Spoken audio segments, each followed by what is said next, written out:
this computer. Então, legal.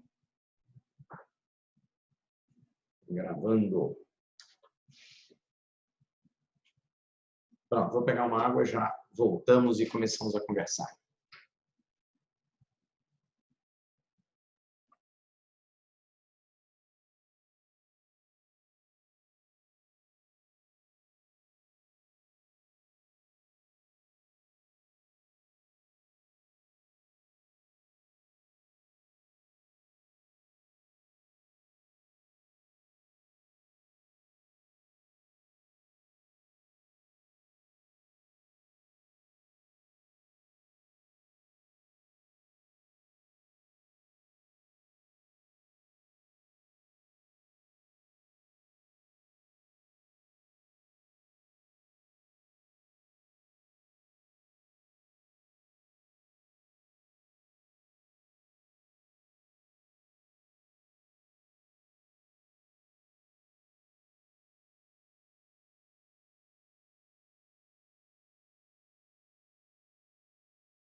Bem, boa noite. Vamos chegando, vamos começando a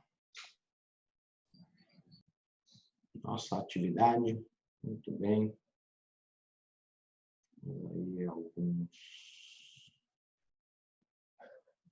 Deixa eu fechar isso aqui.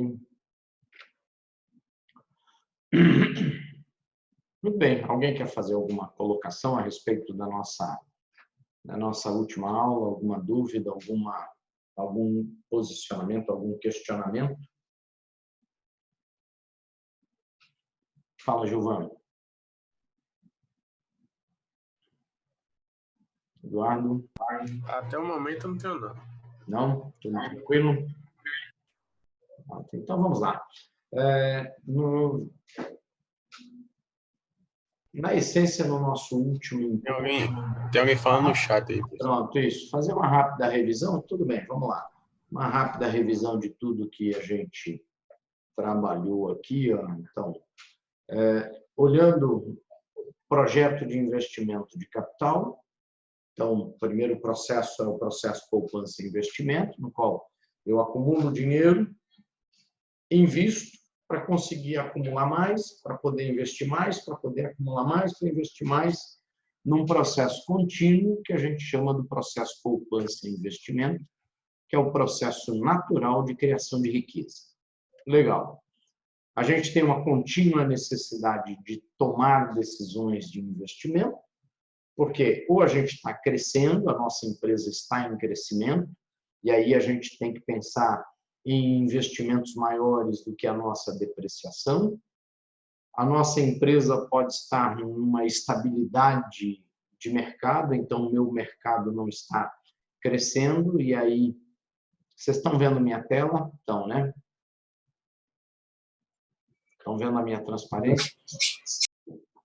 Pronto.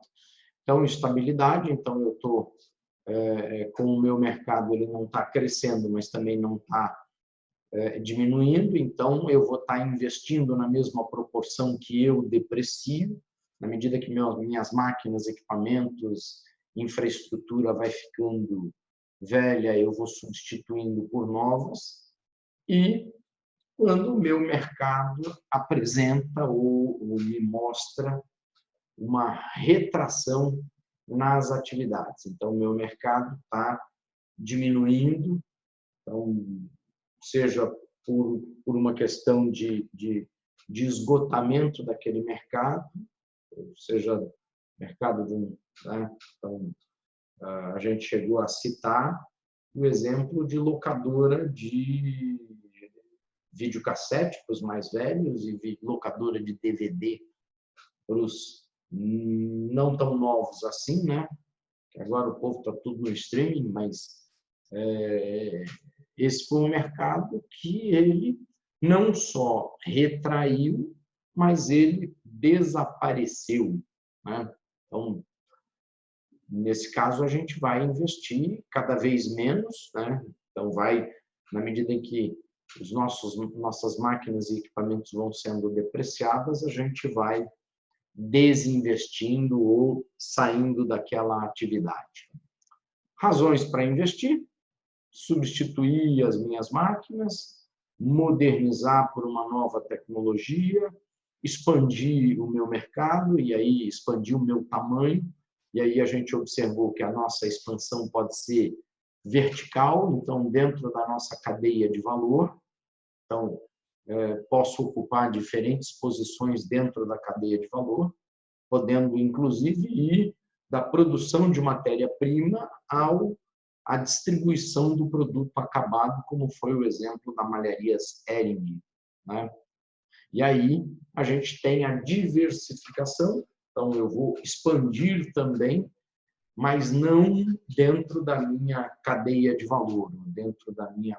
Né? Então, eu vou expandir horizontalmente, não verticalmente. Nesse caso, a diversificação, eu vou estar atuando em diferentes setores.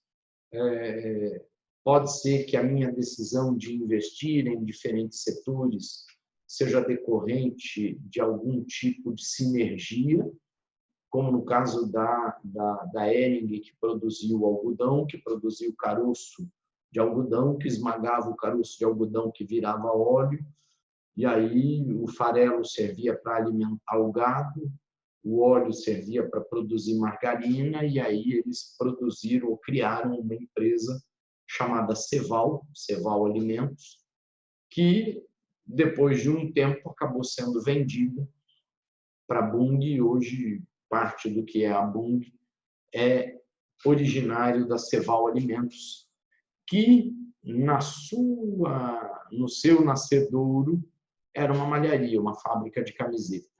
Então, um exemplo aí até interessante. E o exemplo da usina, né, que pode produzir o açúcar, mas também pode produzir energia elétrica. Falamos em projetos, 3 tipos.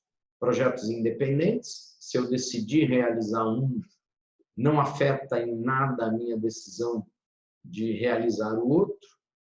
Projetos excludentes ou mutuamente excludentes, que se decidir realizar um projeto, automaticamente abandono o outro.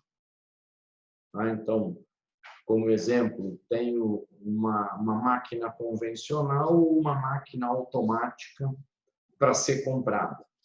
Se a minha decisão for por uma ou por outra, essa decisão automaticamente ou imediatamente exclui a anterior, ou a outra alternativa, ou as outras alternativas. Posso ter 3, 4 projetos mutuamente excludentes no mesmo processo decisório.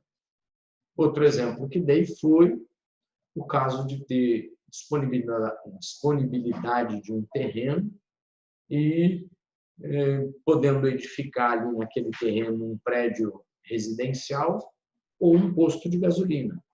É claro que se a minha decisão for de construir um posto de gasolina, não vou construir o prédio residencial e vice-versa.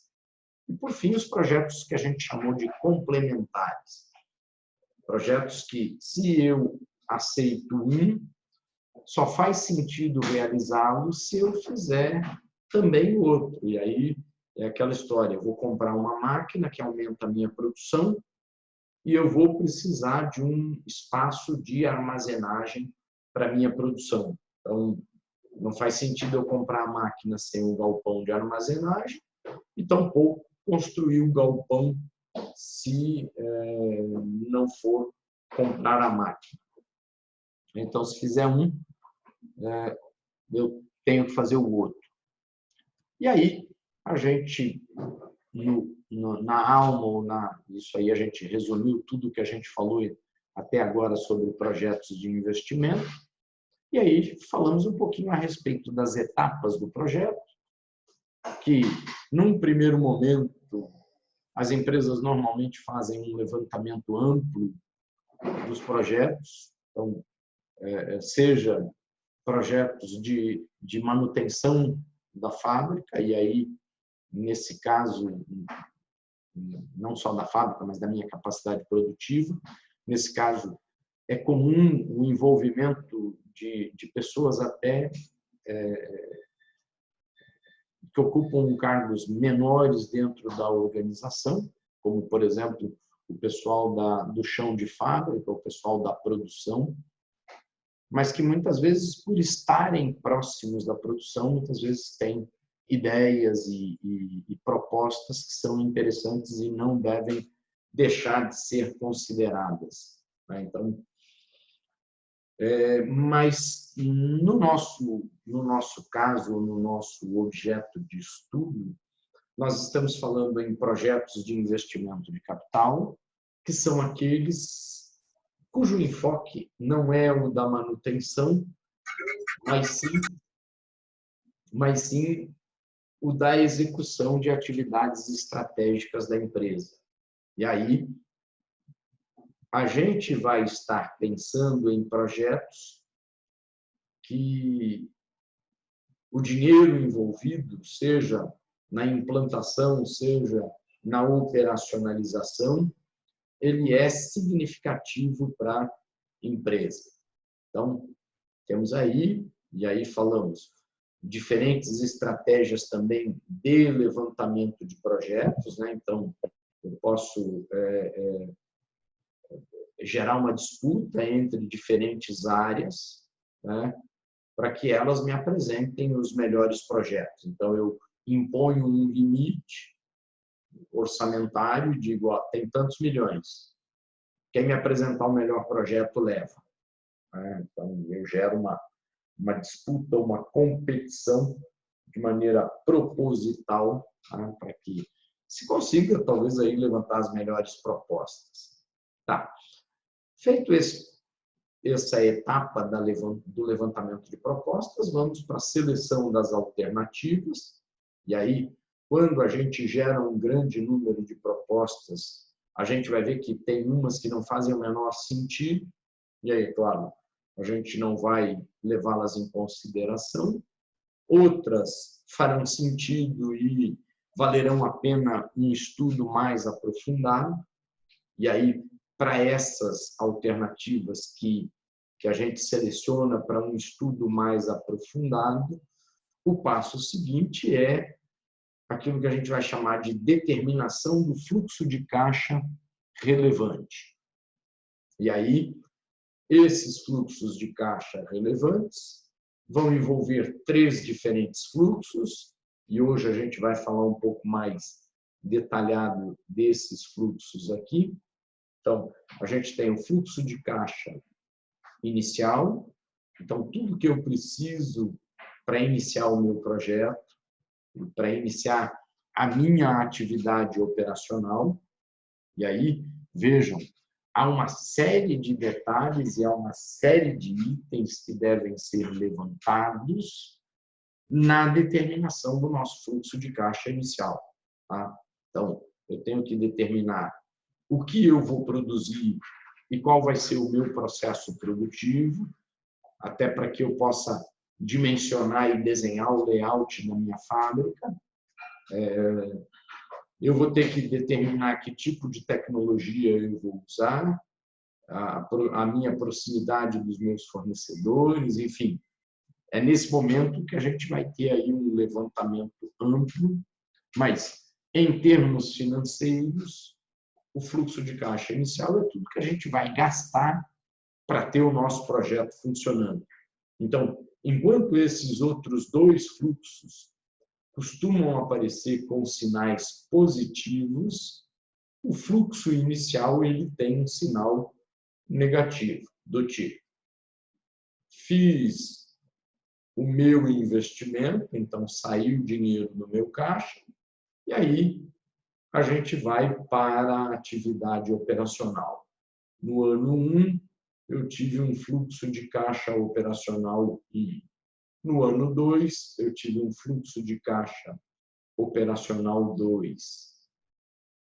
E assim por diante, até a vida final do projeto. Então, no ano N, que eu não sei, e aí vão ter projetos que vão ter curta duração, vão ter projetos que vão ter uma vida mais longa, eu vou gerar um fluxo de caixa operacional na data N. E temos um último fluxo de caixa, que é o fluxo de caixa residual. Então, fluxo de caixa residual é daqueles ativos que eu realizei o investimento no meu fluxo de caixa inicial, como não vou mais desenvolver a minha atividade, não vou precisar mais desses ativos. Então, eu posso me desfazer desses ativos, transformá-los em dinheiro e o dinheiro volta para o meu caixa. Daqui a gente vai fazer, então, um determinado fluxo de caixa operacional, a gente vai fazer uma avaliação econômica. Então, será que este projeto consegue gerar caixa suficiente ou consegue gerar receita suficiente para cobrir meus custos ou os meus gastos com a produção? Se a minha resposta for sim, tudo bem, eu estou aí com um negócio que é economicamente interessante ou economicamente viável. Mas eu preciso testar também a sua viabilidade financeira. E a viabilidade financeira ela vai ser: eu tenho dinheiro, eu tenho como conseguir o dinheiro necessário para o desenvolvimento do meu projeto? Consigo dinheiro para comprar máquina, equipamento, infraestrutura, capital de giro, enfim, consigo esse dinheiro? Se a resposta for sim, então eu tenho um projeto que é econômica e financeiramente viável. E aí a gente vai para a nossa última etapa, que é a implementação. Então, eu vou fazer com que aquilo que está no papel transforme-se em algo real, em algo que vai estar efetivamente funcionando. E aí, nessa fase de implantação, é importante a gente estabelecer um controle e tentar, na medida do possível, que o investimento inicial fique dentro do limite ou dentro dos parâmetros pré-estabelecidos. Assim como vamos nos esforçar ao longo do desenvolvimento da atividade operacional, que a empresa alcance realmente o nível de atividade proposto, o nível de atividade que a gente esperava quando desenhou, quando montou o nosso projeto. Ok? Veja aqui, se eu gastar mais dinheiro do que eu esperava e ganhar menos do que eu havia projetado, aquele projeto que poderia, no papel e na ideia, criar valor, na prática, ele vai estar destruindo o valor. Eu vou querer fazer de tudo, mas de tudo mesmo, para que isso não aconteça. Porque se eu destruir valor do acionista, o efeito imediato disso aí é uma desvalorização do meu capital social. E aí, se eu sou um executivo remunerado com base na minha performance em termos de preço no mercado de ações, isso não é um fenômeno, não é algo que eu desejo. Legal, então tenho que tomar um cuidado e um cuidado especial com a implantação. Legal, vamos lá. Quando a gente pensa em decisão de investimento, então, como vimos, a gente, daquelas propostas que a gente levantou, daquelas alternativas que a gente selecionou, a gente determinou os nossos fluxos de caixa, ok? E aí a gente vai ter, né, daqueles projetos selecionados, então selecionamos aí 2, 3 alternativas, 4 alternativas, a gente vai ter que estabelecer um critério para decidir quais nós vamos realizar, né? E dentro desses critérios para a gente decidir, a gente vai ter 2 situações quando olhando para dentro da nossa empresa. Uma primeira situação é na qual a gente vai chamar de fundos ilimitados. E muita atenção para esse detalhe. Quando a gente diz que uma empresa tem fundos ilimitados, no contexto da análise de projetos, isso não quer dizer que eu tenha dinheiro de maneira indefinida, mas que eu tenho mais dinheiro em caixa do que alternativas de investimento. Vamos supor o seguinte: em um determinado ano, nós temos ou geramos um caixa disponível para investimento de 10 milhões de reais. E aí, eu vou investir os 10 milhões. Então, tenho lá, disponível no caixa 10 milhões para investimento. E aí, eu vou olhar a minha seleção de projetos dentro do fluxo de caixa inicial que esses projetos me entregaram.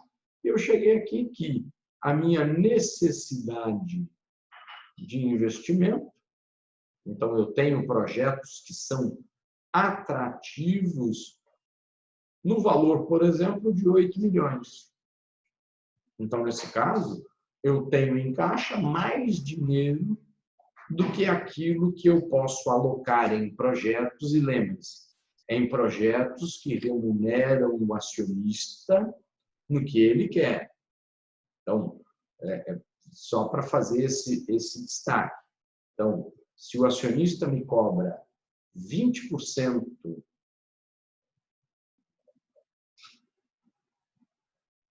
de exigência de remuneração sobre o capital dele investido, então, eu tenho que ter projetos que me remunerem a 20%.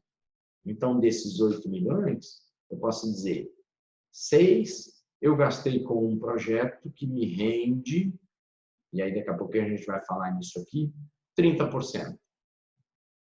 Então, gastei 6 aqui. E gastei mais 2 num que me rende 25.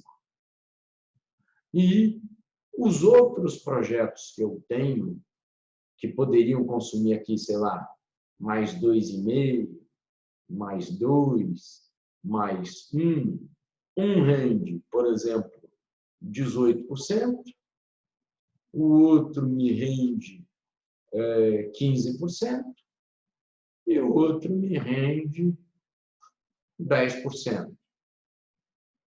Veja aqui, como o meu acionista quer 20%, eu vou passar uma régua aqui, ó. Quem está para cima do 20 está dentro da minha seleção de alternativas a serem estudadas e pensadas. Quem está abaixo vai ser descartado. Eu não vou pegar e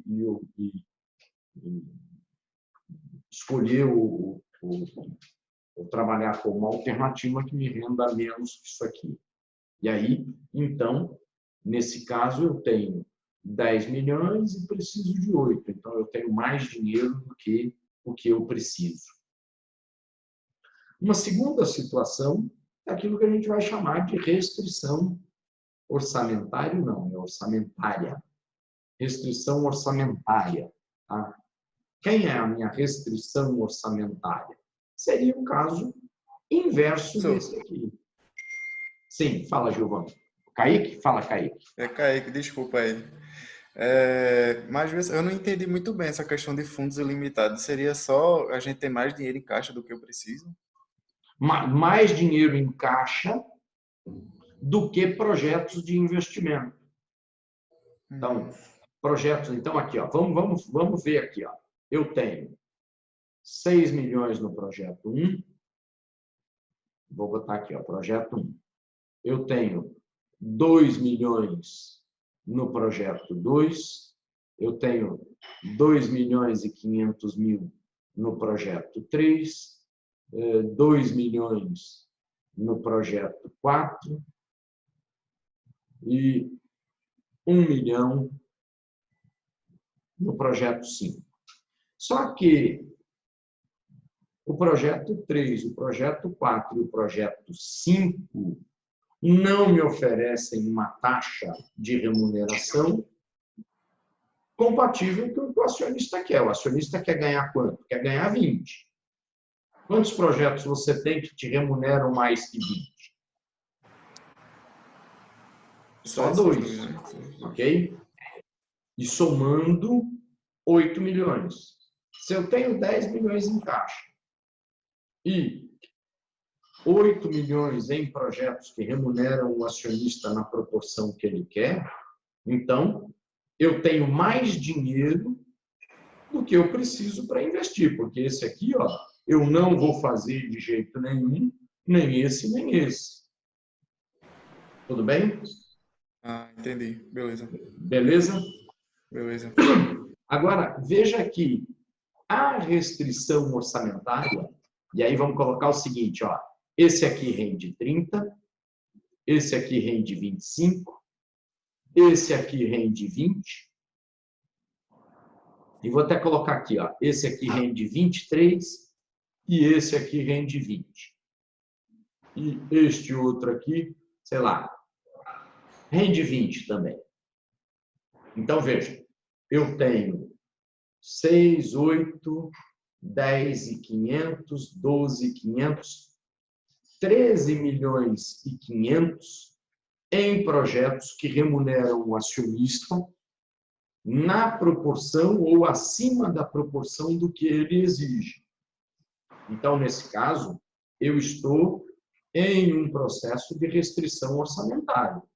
Por quê? Eu tenho quanto? Eu tenho 10. E quanto que eu tenho em projeto que eu posso investir? 13 e 500. Então, eu tenho mais projetos de investimento do que disponibilidade financeira. Tudo bem? Esclarecido, Caio?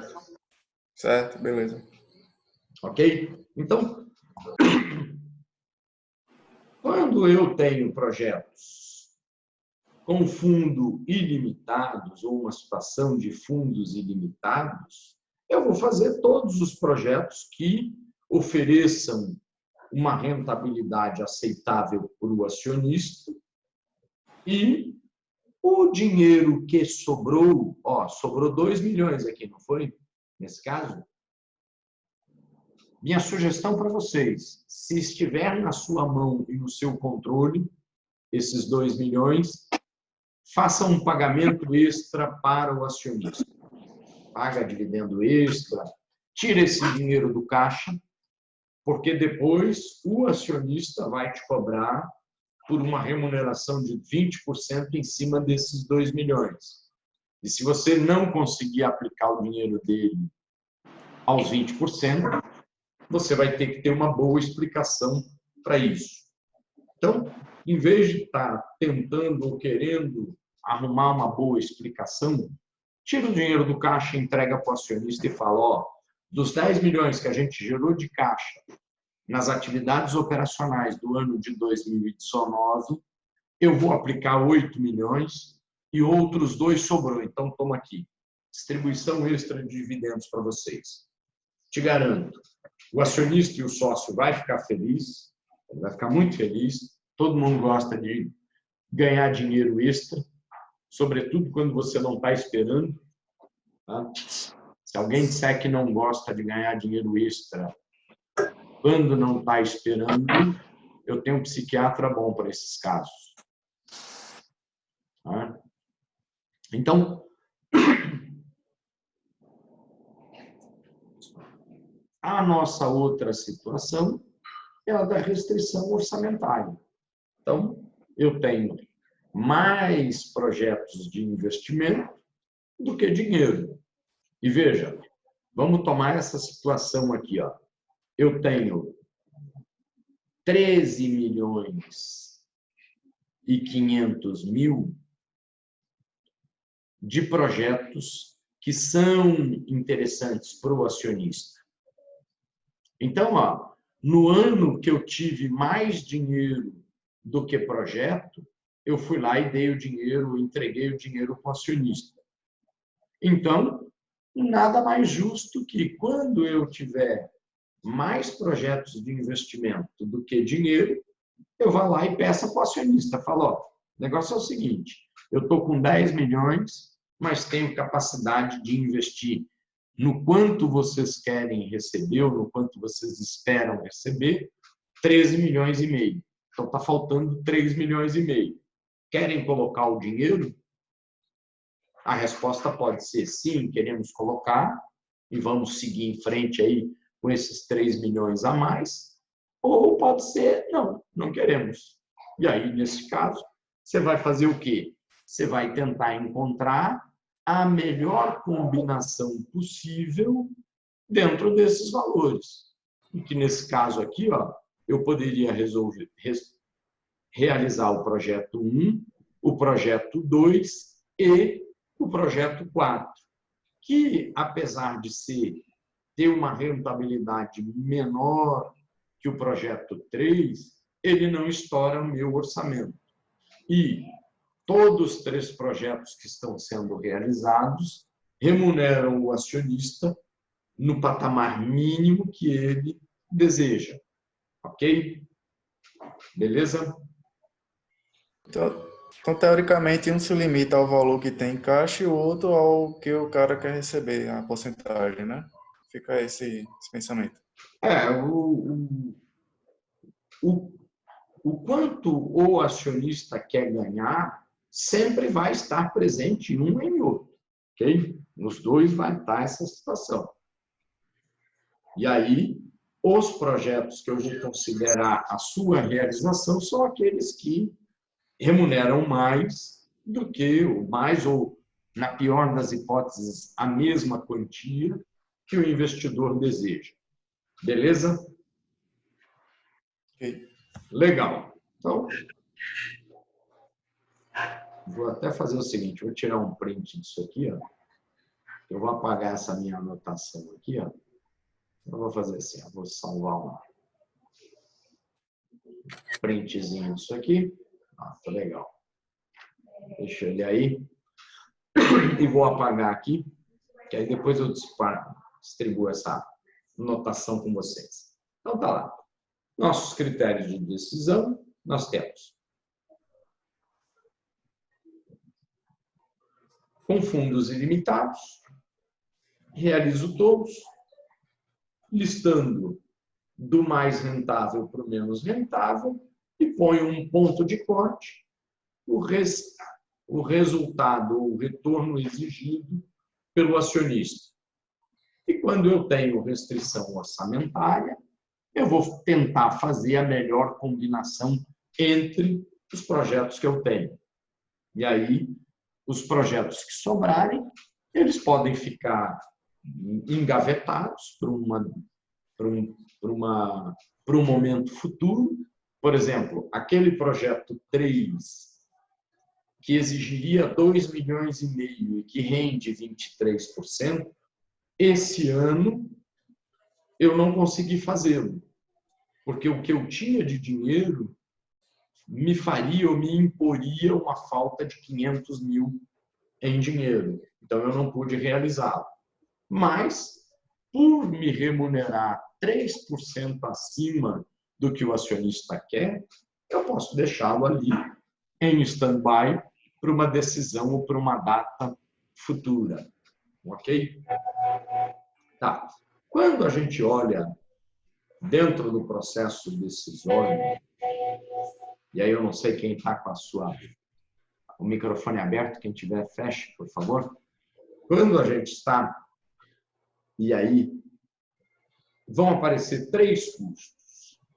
Um primeiro que a gente vai chamar de custos irrecuperáveis. E, por serem irrecuperáveis ou irrecuperáveis, eu não consigo recuperar esses custos, ok? Eu vou dizer que eles são irrelevantes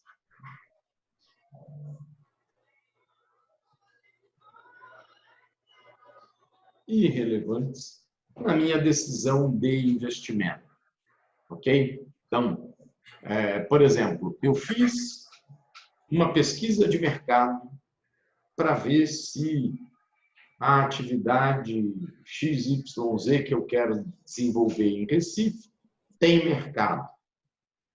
Veja, eu fiz a pesquisa, paguei pela pesquisa e, se eu decidir realizar o projeto ou eu decidir não realizar o projeto, em qualquer uma das 2 situações, eu não consigo recuperar aquele gasto. Paguei R$ 25.000 para fazer uma pesquisa de mercado em Recife. Legal, foi lá, fez a pesquisa, tá. Se pelo dado que a pesquisa me apresentou, pelas conclusões que a pesquisa me apresentou, ela disse sim, é interessante investir, ou não é interessante investir, qualquer que seja a resposta que essa pesquisa me der, ok? Eu não consigo recuperar aquele gasto, porque eu já gastei, já foi embora, ok? Então, não é a minha decisão de realizar ou não o projeto que vai me fazer recuperar aquele dinheiro. Se eu realizar o projeto, ok? Eu já gastei aquele dinheiro, e se eu não realizar o projeto, eu já gastei aquele dinheiro também, ok? Não está mais no meu processo, na minha capacidade decisória. Legal. Segundo custo, e aí, esses irrecuperáveis a gente vai estar observando, mas você vai ver que são poucas as situações. Custo de oportunidade. Custo de oportunidade quer dizer o seguinte: eu tenho dinheiro, eu, Silas, investidor Silas, tenho dinheiro aplicado, sei lá, minha carteira de investimento está lá, com dinheiro aplicado a 15% ao ano. Meu dinheiro pessoal está lá aplicado, 15% ao ano. E aí, aquela empresa que eu sou sócio, ele vem cá e me diz o seguinte: ó, Silas, eu estou precisando de 3.500.000 e este projeto aqui, um rende 23 e o outro rende 20. Então, eu preciso aqui, ó, de 500.000 para financiar um que rende 23 e mais 3 milhões para financiar um outro projeto que rende 20. Opa! Qual é o custo de oportunidade que eu tenho? O meu dinheiro está aplicado a 15. Então, o quanto rende o projeto, seja 23 ou seja os 20, já vai me remunerar a mais do que o meu dinheiro está aplicado. Então, como supera o meu custo de oportunidade, eu vou lá e vou realizar esse projeto.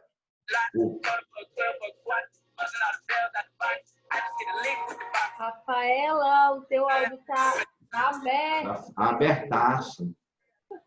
Abertaço. Obrigado. Joia. E aí, ó, vamos para a nosso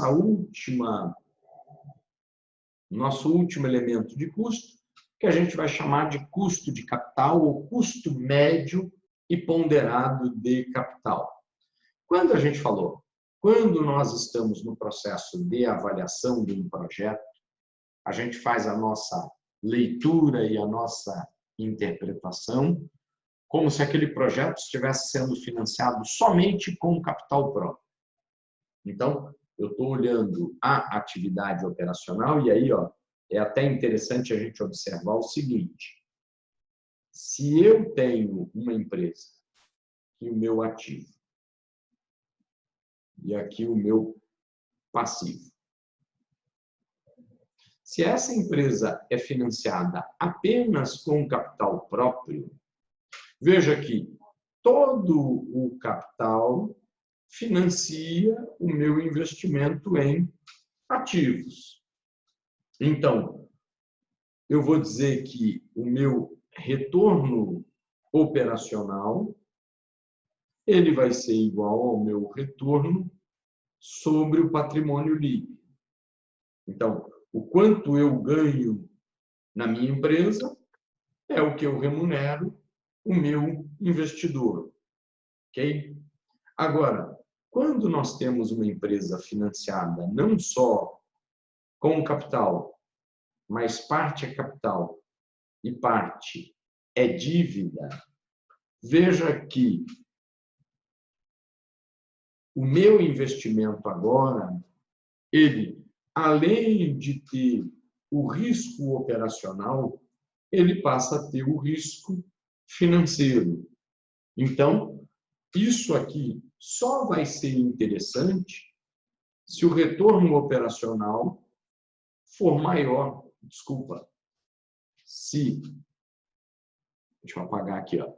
Se o retorno sobre o patrimônio líquido for maior que o retorno operacional. Então, se o retorno sobre o patrimônio líquido for maior que o retorno operacional, então vai valer a pena montar uma estrutura com dívida e capital e financiar a minha atividade. É aquilo que a gente viu em administração financeira 1, como alavancagem financeira. Então, na medida em que eu consiga captar dinheiro mais barato do que o que eu aplico, então eu vou dar preferência a tomar dinheiro emprestado para aplicar na minha atividade. Então, se tem uma empresa que rende 20, eu posso tomar dívida, por exemplo, a 15, a 12, para financiar a sua estrutura. Tá. Para nós, em termos de investimento, como a gente já disse, a gente faz todo o desenho e todo o fluxo como se a empresa tivesse sido financiada somente com capital próprio. Uma vez desenhado o fluxo, nós estaremos falando, e aí no nosso processo de avaliação, nós temos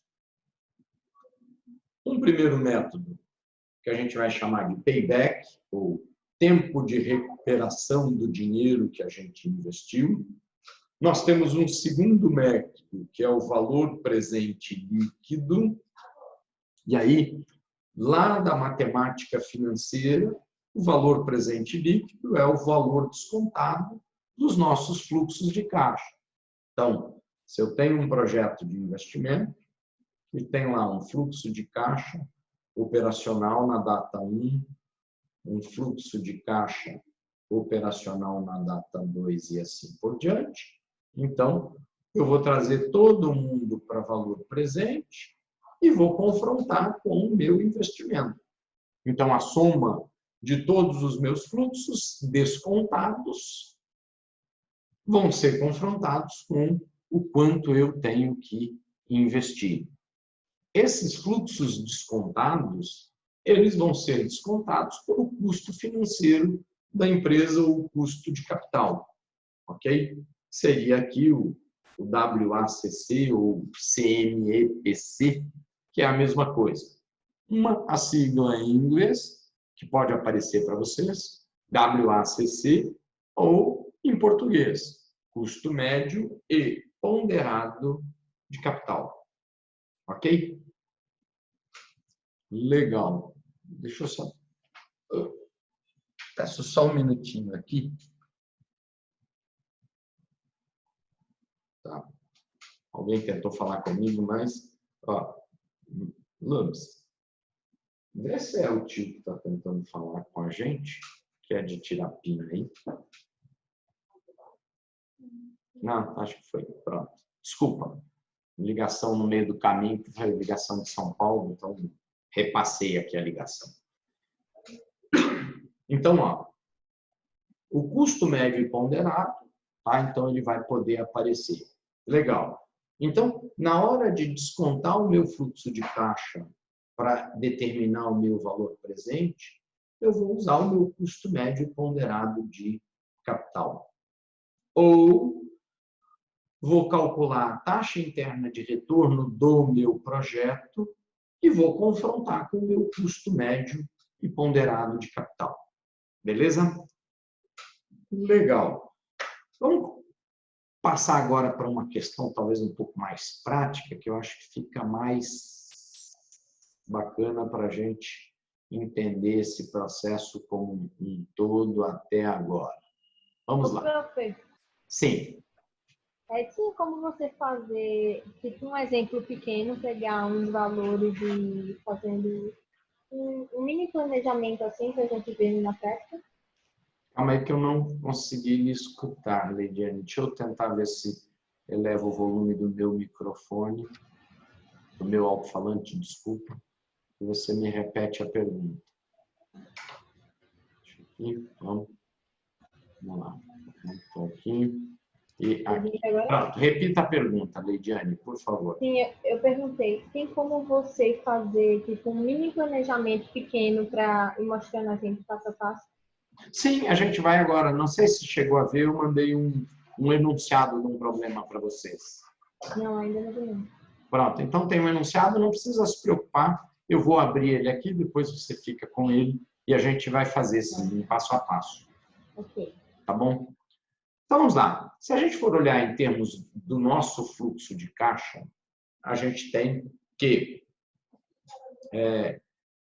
E aí a determinação dos fluxos relevantes, como eu já disse, o fluxo de caixa inicial é a soma de todos os recursos necessários para a realização do projeto. Clássicos, tá? E vão entrar como clássicos aqui. Caixa, então eu tenho que ter uma quantidade mínima de caixa, capital de giro e ativo fixo. Cada investimento tem as suas particularidades. Ok? Então, dependendo do meu processo produtivo, vou ter diferentes máquinas, equipamentos, né? E, em cima do meu capital de giro, eu posso adotar uma estratégia mais restritiva, exigindo um investimento menor em capital de giro, porém com um risco maior, ou uma estratégia mais expansiva, mantendo uma maior quantidade de capital de giro disponível, mas a troca de uma rentabilidade menor, já que eu tenho um menor risco. Mas dentro desse contexto aqui também, dentro desse escopo, está todo aquele gasto que precisamos ter para o desenvolvimento da nossa atividade. E isso inclui, por exemplo, gasto com treinamento de pessoal. Então, eu montei uma fábrica. Tá, minha fábrica está montada. Só que para que as pessoas desenvolvam corretamente as operações, eu vou precisar investir parte do dinheiro no treinamento dessas pessoas. Então, investimento em treinamento de pessoal vai estar incluído. Então, É tudo, mas é tudo mesmo. Tudo que saiu dinheiro para que você realizasse aquele projeto, você vai estar embutindo. É claro, exceto os custos irrecuperáveis, aqueles que você já gastou e não tem como voltar atrás. Não vai afetar a sua decisão a partir de agora, ok? Esses ficam de fora. Mas todos aqueles que a sua pesquisa disse o seguinte: esta é uma empresa atrativa para ser oferecida no mercado de Recife. Legal. Então, o que é que eu preciso de máquina? O que é que eu preciso de equipamento? O que é que eu preciso de infraestrutura? O que é que eu preciso de capital de giro? E o que é que eu preciso de caixa para que funcione? Pronto, listamos aqui a primeira leva. Só que eu preciso de mais tanto para treinamento do pessoal, eu preciso mais tanto para a instalação da máquina. O cidadão me vendeu a máquina, mas ele me cobra tanto para instalar a máquina. Então, eu tenho que computar todos esses gastos e tudo isso aqui vai estar dentro do nosso fluxo de caixa inicial, cabendo aqui, além do caixa, necessidade de capital de giro no período zero e ativo fixo, caberia aqui outros, englobando essas outras necessidades de consumo de dinheiro. Só para a gente também voltar e relembrar um pouco, a minha necessidade de capital de giro, lembram-se de financeira 1?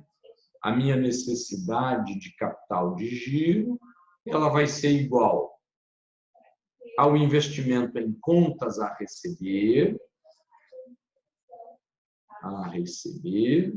mais estoque, menos fornecedores. Lembrando, essas são 3 contas do nosso ativo e passivo circulante, contas a receber e estoque, ela está associada às nossas vendas e à nossa política de crédito. O nosso estoque está associado ao nosso volume de vendas e à nossa política de estoque. E a nossa conta fornecedores está associada à política de crédito que recebemos dos nossos clientes. Ok? Dos nossos clientes, não, desculpa, dos nossos fornecedores. Então, a determinação do nosso investimento em contas a receber, o nosso investimento em estoque e o quanto recebemos de financiamento dos nossos fornecedores, isso aqui é a nossa necessidade de capital de giro. Deixa eu ver se eu tenho uma... Pronto, eu tenho uma transparência aqui em branco, só para a gente escrever aqui, ó, num primeiro momento. Veja, as minhas contas a receber, ou duplicatas a receber, ele vai ser igual a período médio de recebimento, estabelecido na nossa política de crédito, vezes as vendas, dividido por 360. Então, objetivamente, por exemplo, se eu vendo e ofereço uma política de crédito, então, o prazo médio para receber o que eu vendo é 30 dias, e o meu volume de vendas, as minhas vendas, são iguais a 60 mil por mês, então, cada mês eu vendo 60 mil por mês, não, desculpa, no período que eu estou considerando, no período que eu estou considerando lá no meu balanço, no caso 360 aqui, seria no ano, né? Então, o meu investimento em contas a receber vai ser 30 vezes 60 mil dividido por 360. Se eu fizer aqui, ó, 3 vezes 6, 18. 18 vão ser 180. 180 mil, não. 1.800.000. Não é isso? Dividido por 360. Tá certo? É isso, tá, né? 1, 2, 0, 18, tá certo. É isso aí. 3.860.000. Alguém pode fazer essa continha para mim aí? 1.800 por 360. 50 mil em contas a receber. É isso mesmo? Ó. 180 mil dividido por 36. É isso mesmo? Não é 5 mil, não, professor? 5 mil? Não sei. Estou sem calculadora. 5? Pronto, então tá aí. Então, ó. Tá aí. Nosso contas a receber, 5 mil reais. Olha lá. A mesma coisa com o estoque. Então, o nosso estoque, ele vai ser período médio de estoque vezes custo de produtos vendidos, dividido por 360. Ok? Então, isso aqui só para relembrar vocês. Então, a minha necessidade de capital de giro, em cima da minha política de crédito e estoque, e a política que eu recebo dos meus fornecedores, eu consigo determinar. Beleza. Então, o nosso fluxo de caixa inicial vai ser tudo aquilo que a gente precisa para o desenvolvimento da nossa atividade. Legal. Uma vez montada a nossa empresa, nós vamos para o desenvolvimento da atividade operacional. E muita atenção para isso. Enquanto o fluxo de caixa inicial acontece uma única vez no início do projeto, o fluxo de caixa operacional, ele acontece de maneira recorrente. Então, o fluxo de caixa operacional, ele vai ser medido ano a ano. Fluxo de caixa operacional no ano 1, fluxo de caixa operacional no ano 2, 3, 4, 5 e assim por diante. O nosso fluxo de caixa operacional, ele vai ser o resultado que a gente consegue obter por força das nossas operações. Então, eu compro, transformo, vendo, recebo. Compro, transformo, vendo, recebo. 1, 2, 3 vezes no ano, completando aí, dependendo dos meus ciclos, né? E aí, só para relembrar vocês também de Financeira 1. Quanto menor o meu ciclo operacional, menor é a quantidade de capital de giro que eu preciso. Quanto maior o meu ciclo operacional, maior é a quantidade de capital de giro que eu preciso.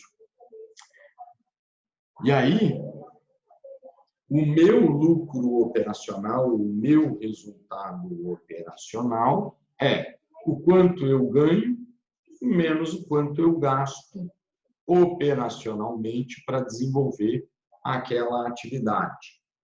Aí eu vou pegar e vou multiplicar isso por 1 menos a alíquota BIR. Então, eu vou tirar meu imposto de renda.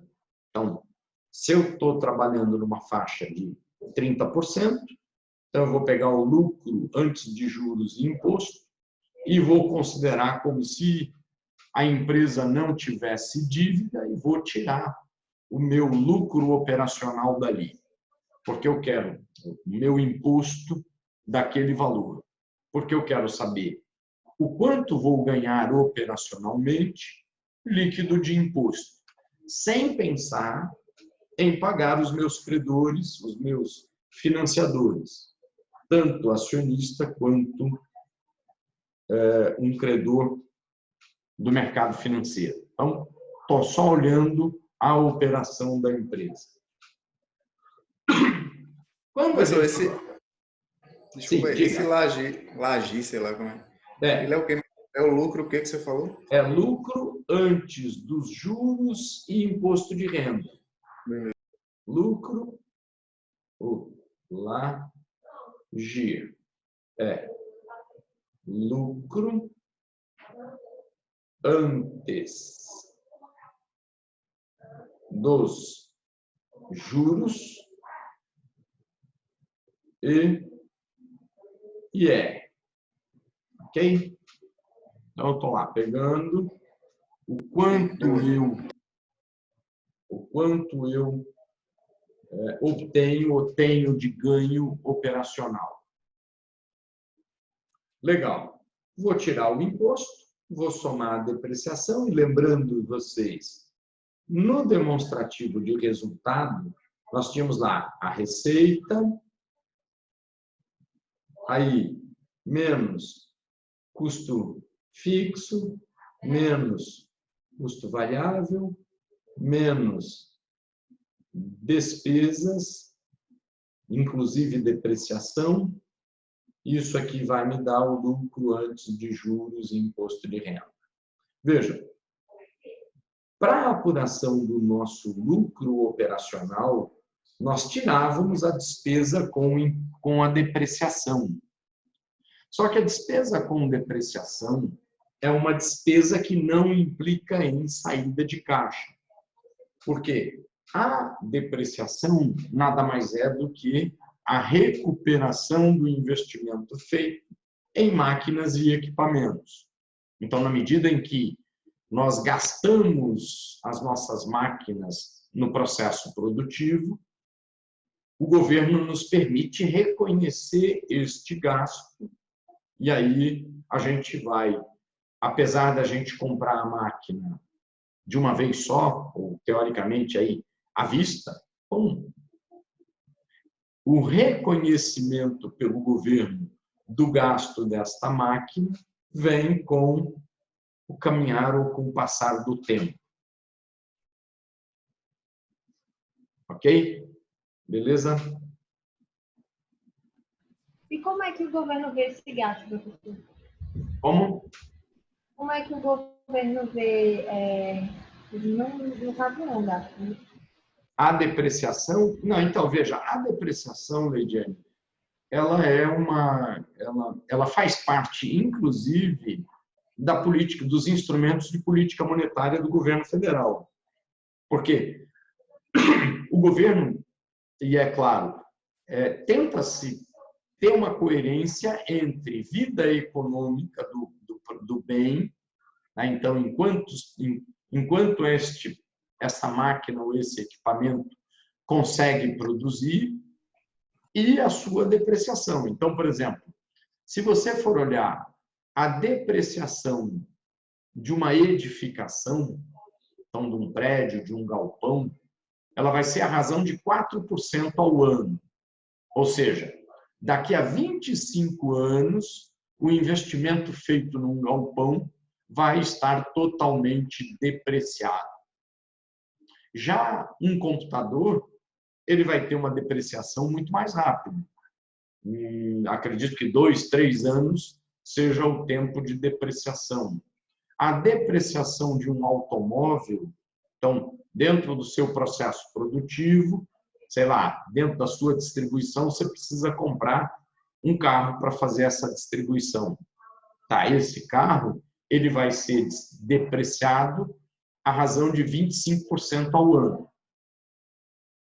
Se eu comprar uma máquina, essa máquina ela vai ser depreciada dependendo do seu uso. Se a sua empresa tem um único turno de trabalho, você vai depreciar a sua máquina à razão de 10% ao ano. Se você tiver 2 turnos, você vai depreciar a sua máquina a uma razão de 15%. Se você tiver 3, enfim. Então, para cada classe ou cada categoria de ativos, você vai ter uma norma, uma política de depreciação. Ok? Tá, minha sugestão, se estiver fazendo um projeto, cada um desses itens, consulte um contador, porque o pessoal da contabilidade tem esses numerozinhos todos aí já estabelecidos, porque é lei. Tá? Então, o governo vai. E aí, até vale a observação. Por que faz parte da política monetária? Porque o governo pode, a seu critério, permitir que a depreciação aconteça de maneira mais rápida ou mais lenta. E veja, quanto mais rápido você deprecia, maior é a geração de fluxo de caixa operacional e maior é a capacidade de investimento do empresário. Por exemplo, no Brasil, se eu trabalhar 8 horas por dia, uma máquina que eu compre, eu vou gastar 10 anos para depreciá-la. Ou seja, eu vou ter o dinheiro voltando por conta da depreciação somente no 10º ano. Nos Estados Unidos, em 3 anos de projeto, você deprecia 80% do valor. Então, enquanto no Brasil se demora 8 anos para recuperar o dinheiro investido via depreciação, nos Estados Unidos a gente vai gastar 3. E aí a gente já vai vendo e sentindo as pequenas diferenças que fazem com que o mercado americano seja talvez muito mais competitivo e muito mais ágil que o nosso. Beleza? Beleza, mas o governo tributa a depreciação? Não, a depreciação ela é um redutor da nossa base de cálculo. Então, para fazer a apuração do meu imposto, então, quanto que eu vou pagar imposto? Então, eu vou pegar a minha receita proveniente da minha venda, vou tirar meu custo de produtos vendidos, e aí, dentro dos meus custos de produtos vendidos, vai estar a depreciação. Mas aqui, só para o nosso exemplo de cálculo, só para facilitar, eu vou colocar ela aqui, ó, depreciação. Tá. Depois que eu tirei a depreciação, é que eu vou ter o lucro antes de juros e imposto de renda. Então, o meu lucro tributado, ele exclui a depreciação. Ok? Tudo bem?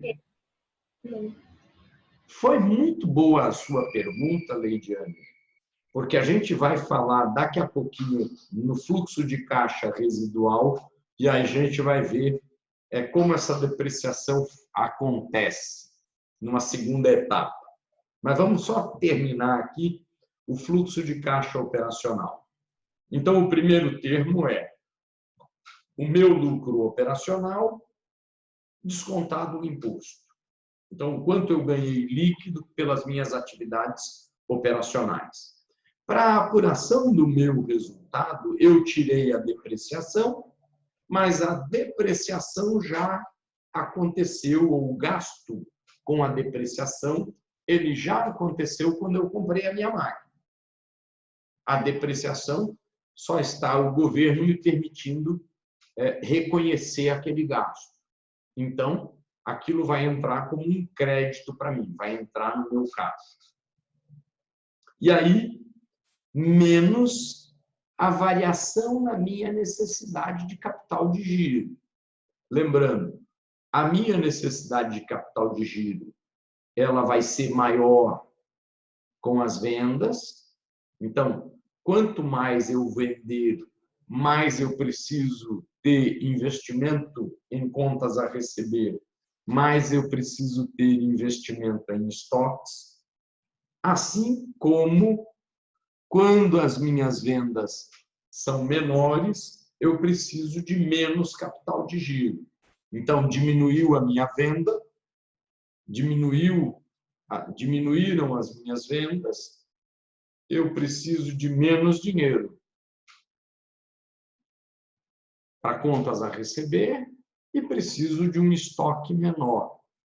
Então, a minha atividade operacional, ela vai ter ao longo da sua existência momentos de aumento e diminuição da minha atividade.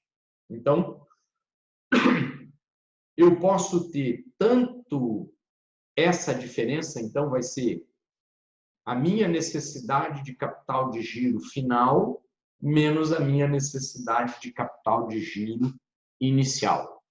Então, se eu aumentei a minha atividade, eu vou estar precisando de mais capital de giro no final do que o que eu tinha no início. Então, esta diferença vai ser positiva e essa maior necessidade de capital de giro vai consumir caixa operacional. Então, eu gerei caixa operacional e parte desse caixa operacional foi consumido pelo capital de giro.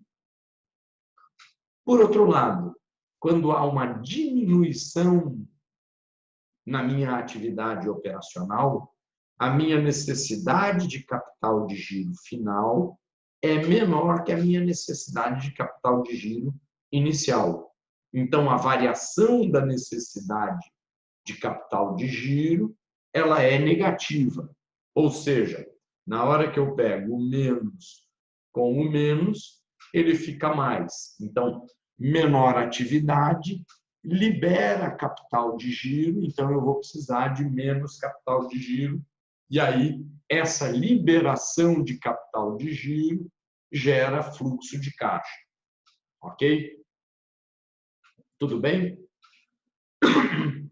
Pronto, vamos agora então, se não há perguntas, vamos agora então para o nosso terceiro e último fluxo. E aí, ó, este terceiro e último fluxo, ele ocorre também uma única vez dentro da nossa dinâmica ou dentro do nosso processo produtivo, dentro do nosso projeto, desculpa, que é o momento da venda. Então, no primeiro momento, compramos tudo que a gente precisava, colocamos para funcionar, e aí o que teve alteração foi só o capital de giro, e no final nós temos o quê? A venda do nosso ativo. E aí vendemos os nossos ativos uma única vez também. E aí, ó, Leidiane, muita atenção. Venda do nosso ativo menos imposto. Que imposto que é esse aqui, ó? É o imposto que a gente vai pagar pela venda do nosso ativo fixo.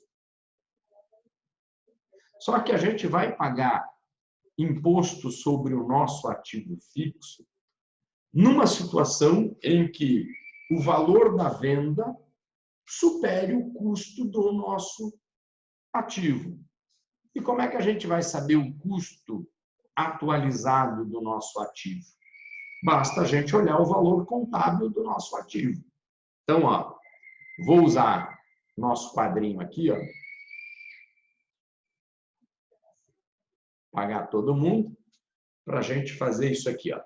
Ó, vamos dizer o seguinte, nós compramos compra de uma máquina. A gente comprou a máquina por R$100 mil e depreciamos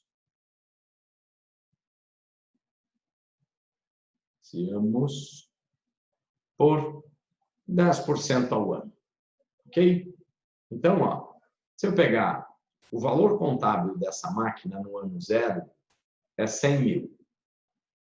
No ano 1 é 90 mil. No ano 2 é 80 mil. e assim por diante. Beleza? Então, o valor contábil da minha máquina, ele é o valor de compra menos a depreciação acumulada ano a ano. Vamos supor o seguinte, que eu vou vender a minha máquina. A venda aconteça desta máquina específica no ano 2. Por quanto eu vou vender a minha máquina? Então, se eu olhar lá no meu ativo, essa minha máquina, ela tem um valor contábil 80 mil. Beleza? Legal. Por quanto eu vou vender a minha máquina? Pelo valor que eu encontrar um comprador para ela, não é mesmo? Vamos supor o seguinte, que eu venda essa máquina por 120 mil reais. Encontrei um comprador.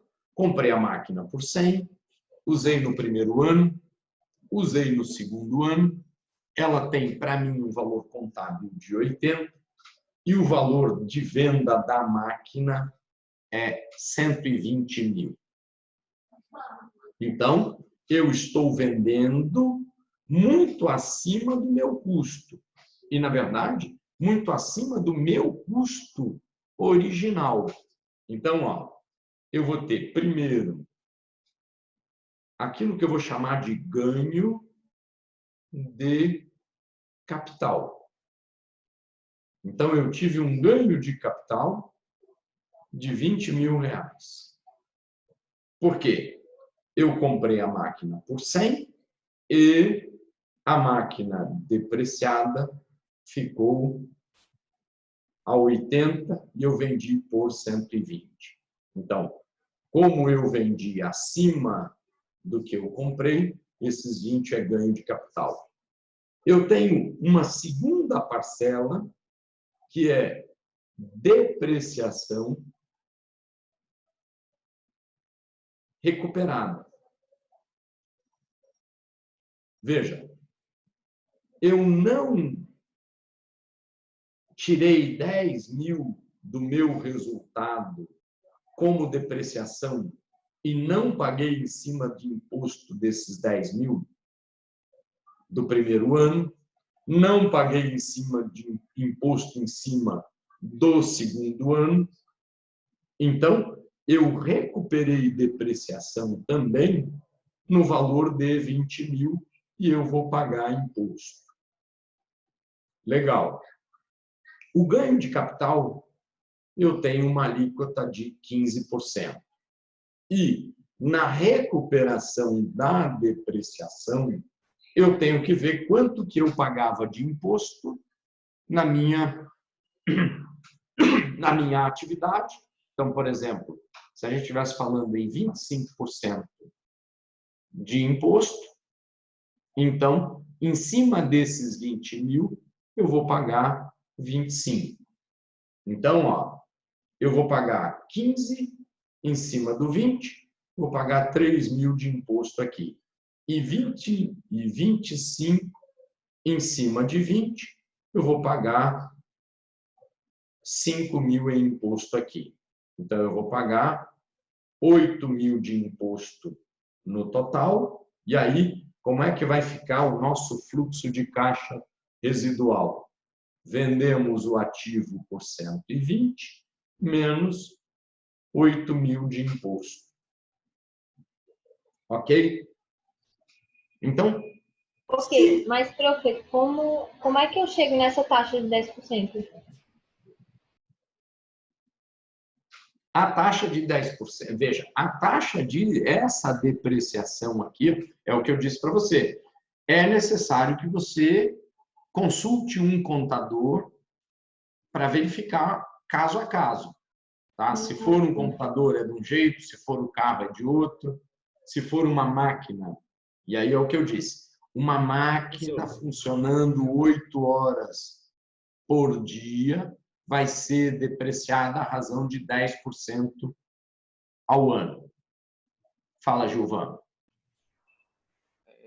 Todos esses produtos são tabelados, mas o senhor sabe quando é que é alterado, se é anual, se tem algum prazo determinado? Normalmente, Gilvan, normalmente eles são estáveis. O que acontece é, o governo pode, a qualquer momento, ser mais flexível na depreciação e permitir você depreciar mais rápido, e aí ele estimula o crescimento econômico, ou impor mais restrição à sua depreciação, e aí permitir que você deprecie num tempo maior. Mas, normalmente, isso mantém uma estabilidade, tá, Gilvan? Não fica mudando a toda hora, não. Ok? Profe, e esse imposto aqui, que tipo de imposto é esse? É um imposto de renda ou é outro tipo de imposto? Veja, esse primeiro imposto aqui, ó, e vamos pegar esse imposto aqui, ó. A primeira parte é ganho de capital. Então, eu vendi a minha máquina por um preço superior ao que eu comprei. Então, eu tive um ganho de capital com a compra desta máquina. Como eu usei a máquina durante 2 anos e depreciei esta máquina, eu tenho a depreciação e eu tenho a recuperação da depreciação, eu vou ser tributado nesses outros 20 mil. Então, eu estou pagando 8 mil de imposto pelo ganho que eu obtive com o capital e pelo ganho que eu obtive com a depreciação, que durante o ano 1 eu não paguei imposto sobre ela, no ano 2 eu não paguei imposto sobre ela, porque em tese ela era o gasto da minha máquina, só que na hora de vender, eu vendi por um valor que cobriu aquele meu gasto. Então, eu vou estar sendo tributado aqui. Legal? Tá. Este imposto aqui, ó, se a gente fosse olhar o nosso resultado, então, ó, veja, a gente vai ter resultado operacional. Receita menos custos e despesas, lucro antes de juros e IR, menos juros, e aí, ó, nesse ponto aqui, ó, eu vou ter aqui o meu resultado operacional, vou ter aqui o meu resultado financeiro, aí eu tenho lucro antes do imposto de renda. E aí, aqui, eu vou ter a minha tributação, mas antes desta tributação, eu vou ter uma coisa que eu vou chamar de resultado não operacional. Quem é o meu resultado não operacional? A venda da minha máquina. A minha operação era usar a máquina para produzir e transformar a matéria-prima. Beleza. Meu negócio não é a compra e venda de máquina. Então, a venda desta máquina, ela me gerou um resultado não operacional, no caso de 40 mil. Eu tive um lucro não operacional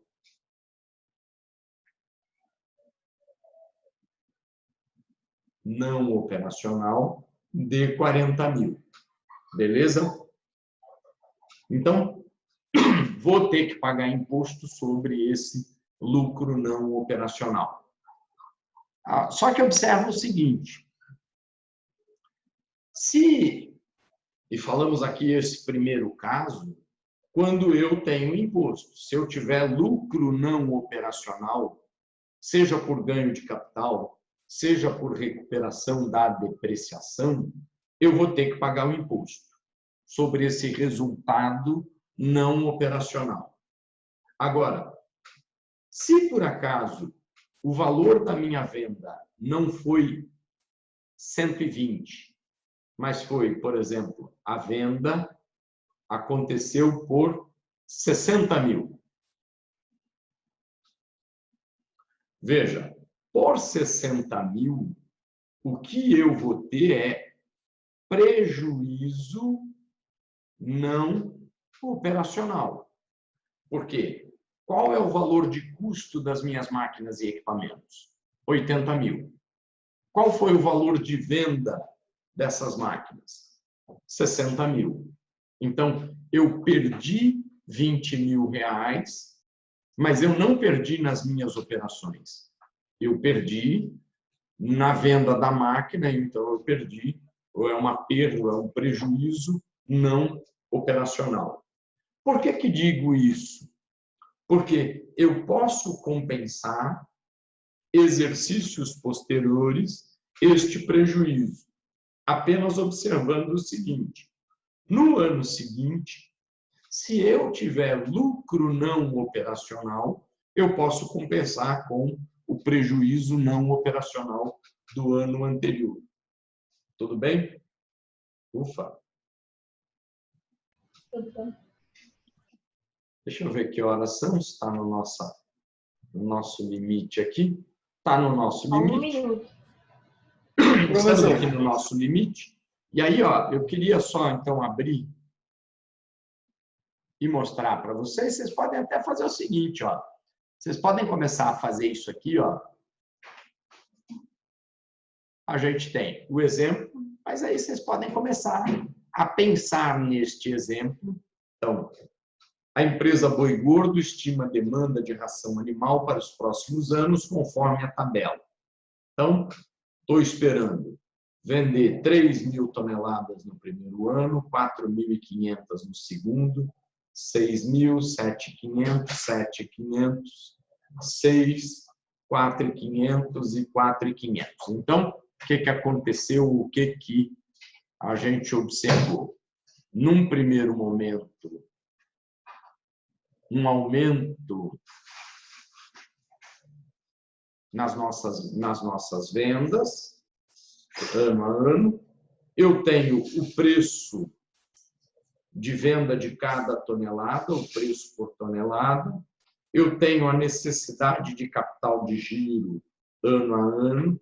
Eu tenho a variação da necessidade de capital de giro. Ó, aumentei as minhas vendas de 3.000 para 4.500, então eu aumentei em 50% as minhas vendas. Aumentei em 50% as minhas vendas, aumentei em 50% a minha necessidade de capital de giro. Aumentei mais, aumentei mais, aumentei mais.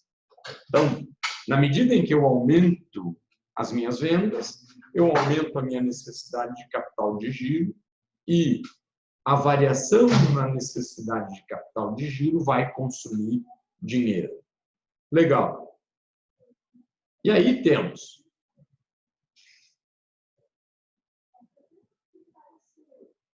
o investimento necessário para produzir 7.500 toneladas. Então, ó, a máxima produção que a gente vai precisar no nosso projeto é 7.500 toneladas. Então, eu vou dimensionar para 7.500 toneladas. Então, veja, começo o meu projeto com capacidade ociosa, vou até o limite da minha capacidade, mas aí depois eu tenho uma redução ou um recuo. Então, para produzir 7.500 toneladas, eu preciso de 800 mil em investimento em máquinas e equipamentos. Então, meu investimento aqui. Investimento em capital de giro, 50 mil, para o primeiro ano de produção, depois variando conforme a tabela. Caixa mínimo deve ser de 15 mil. Então, ó, se a gente fosse falar... Desculpa, não era para ter feito isso. Fiz isso aqui. Ó, o nosso fluxo de caixa inicial vai ser igual a quanto? 15 mil que eu tenho que manter no caixa, mais 800 mil que eu tenho em máquinas e equipamentos, mais 50 mil que eu tenho em capital de giro. Então, o meu ativo inicial na data zero, ele vai ser caixa 15, capital de giro 50, ativo fixo 800. Então, 865, 865 é o que eu preciso de investimento inicial. E aí depois ofereço aí algumas premissas para a determinação do nosso resultado. Renda, receita nós temos lá em cima, custo 105 no primeiro ano, custo fixo, 120 nos demais, custo variável 35% do valor de venda, depreciação 10%, imposto 25%, e a empresa deve vender as máquinas e equipamentos por 260 no final do projeto. Então, temos aqui a informação necessária para a construção do nosso fluxo de caixa. Fica aí, para quem quiser começar a pensar, seria interessante, pode fazer uma planilha de Excel para ficar mais fácil, tá? E aí, próxima aula a gente faz isso aqui, tá bom? Pontinho extra, né? Pontinho extra, pronto, vou colocar no Google Drive uma planilhazinha lá para pontinho extra. Comecem já a pensar e eu coloco numa planilhazinha para vocês responderem por ali. Beleza? Legal. Vamos agora fazer a nossa chamada. Opa, stop share. Quanto temos aqui? 39. Bom. Super boa presença. Obrigado por todos aí presentes. Vamos aqui um Alt Print Screen. Fazer aqui a nossa chamada. Aguentem aí um minutinho. Aqui mais uma janelinha desta aqui. Vamos aqui à nossa próxima folha. Os demais. Daqui é Alt Print Screen. Vamos aqui a nossa segunda chamada. Pronto. Todo mundo aqui. Feito. Tchau para vocês. Até quinta. Tchau. Valeu, até mais. Poste essa aula rápido, viu? Hã? Poste essa aula rápido. Pronto, joia. Tchau, professor. Tchau. Valeu, professor. Boa noite. Boa noite, até mais. Tchau, tchau.